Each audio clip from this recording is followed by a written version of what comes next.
Pearl, 100 years was last year. This year is 101. How come? How come you get to live 101? Yeah. That you have to answer. I certainly can't give you the answer to But that. why your time goes so quickly?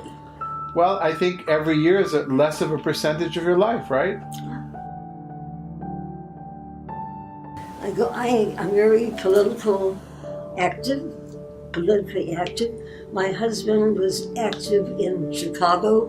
He was one of the people who started the Donkey Club in Chicago. He knew all the politicians and the lawyers, and when he walked down on South Street, everybody knew him, because he was into a lot of things. And they wanted to make him a judge, but they wanted him to pay something, and he wasn't into paying anything to becoming a judge. And so he didn't become a judge. But he became a very well-known lawyer because he took care of all the indigents in the world. And so that's why he used to say to me, "Pearl, I'm not going to be that rich lawyer that we all know," and he mentioned the name. And I said, "Don't worry about it. Your reputation is far more important because you have a wonderful reputation." What do you wish for your community and those around you in the year to come? Well, I hope that it will stay in place and that people will understand that the Jewish heritage is of great importance in this world.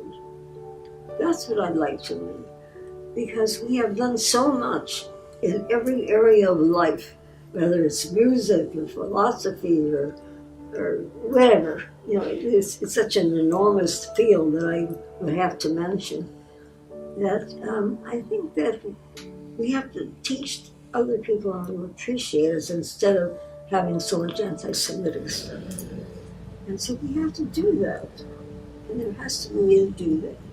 And I think we have to show that we are honest people and that we have this learning in the background that has taught us to be kind, to be humble, to give to the poor, and put that all into your life so that it makes your life important.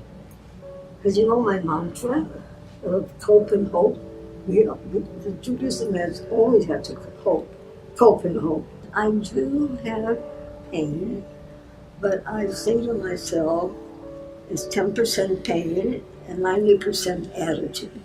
And having taught to the Arthritis Foundation for 20 years, having traveled to Israel for 20 years, and having taken trips around 3/4 of the way around the world, and seeing what people are like in different parts of the world, I can't find human beings so bad. They were always wonderful. So I used to think to myself, where do these evil people come from? But I really had a wonderful journey. It seems to me that I have met the most wonderful people in the world.